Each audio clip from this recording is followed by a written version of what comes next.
আসসালামু আলাইকুম।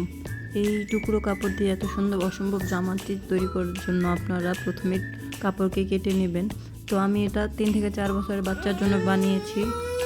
এটা আমি আমার 4 বছরের মেয়ের জন্য বানিয়ে নিয়েছি। তো এটার উপরের কাপড়টা আমি নিয়েছি 8 এবং নিচে লম্বায় নিয়েছিলাম 7, আর নিচের বডির যে লম্বার অংশটা সেখানে নিয়েছিলাম আমি আপনার 16।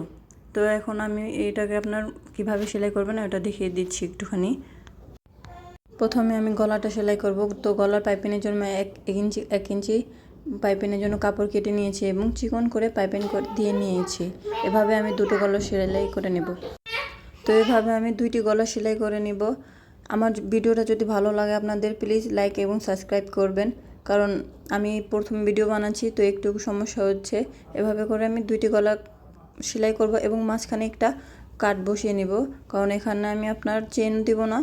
এটা মাঝখানে একটুখানি সেলাই রাখা, এখানে বোতাম ঘরের জন্য 1 ইঞ্চি পরিমাণ বাদ রেখে পুরো কাপড়টাকে সেলাই করে নিব। তো এখানে আগে পাইপিং দিয়ে নিব, না হলে কাপড়ে কম বেশি হতে পারে। তো আমার ভিডিওতে কিছু ভুল হচ্ছে, আমি ভয়েস দিতে পারিনি, তো ক্ষমার দৃষ্টিতে দেখবেন। এভাবে করে পাইপিংগুলো আপনারা সেলাই করে নেবেন।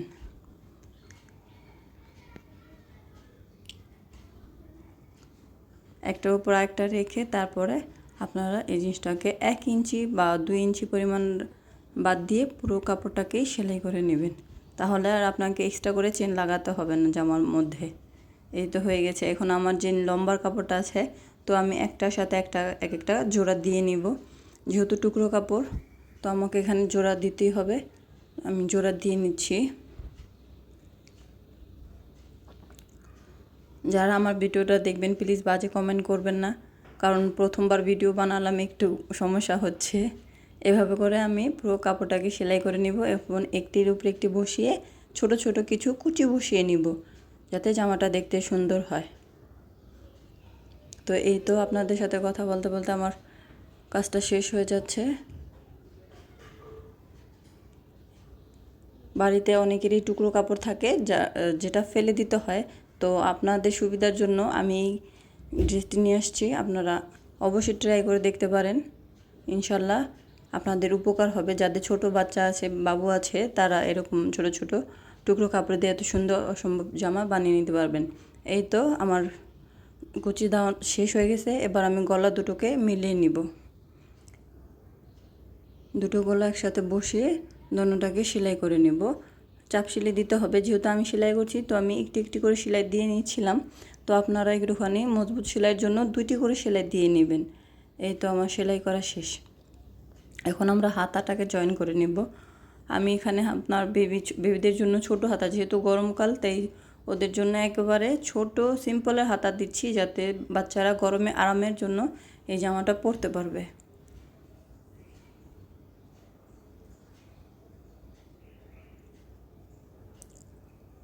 এই তো এটাকে মেঘি হাতা বলে। তো আমি মেঘি হাতাটাকেও সেলাই করে নিচ্ছি।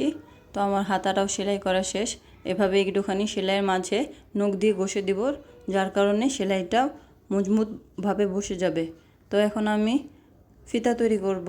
এখানে আমার কাছে টুকরো কাপড় বেঁচে ছিল, সেটাকে আমি যা দিয়ে আপনার ফিতা তৈরি করে নেব।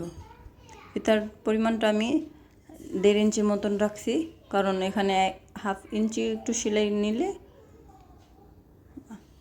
সরি 2.5 ইঞ্চি নিয়েছিলাম, 1/2 ইঞ্চি বাদ যাবে এবং 2 ইঞ্চিতে একটা চওড়া ফিতা হয়ে যাবে। তো এই তো আমার যখন ভিডিও করছিলাম তখন কারেন্ট চলে যাওয়াতে অন্ধকার হয়ে গেছে। তো ভিডিওর কিছু অংশ আর কি অন্ধকার ঘোলাটে দেখা যাচ্ছে।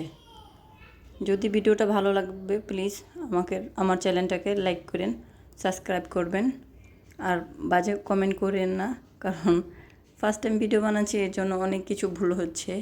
ক্ষমার দৃষ্টিতে দেখবেন আশা করি। এই তো আমি কিনারে সেলাইটা দিয়ে নেব। দোনোটা কাপড়কে একসাথে করে আমি সেলাইটা দিয়ে নেব। আরেকটি ভুল হয়েছে যে আমি যখন ভিডিও করছিলাম তখন ক্যামেরার কারণে আমি নিচে যে সেলাইটা করছিলাম সেটা ঠিক মতন উঠাইতে পারি নাই। এখানে আমি নিচে আপনার কুচি দিব, তার কোণে 3 ইঞ্চি পরিমাণ একটা কাপড় নিয়েছি, টুকরো কাপড়। সেটাকে আপনার লম্বা যত যার প্রয়োজন ততটুকু মাপ অনুযায়ী নিয়ে নেবেন এবং ছোট ছোট করে কুচি দিয়ে দিবেন পুরো কাপড়টাতে। এভাবে এভাবে করে।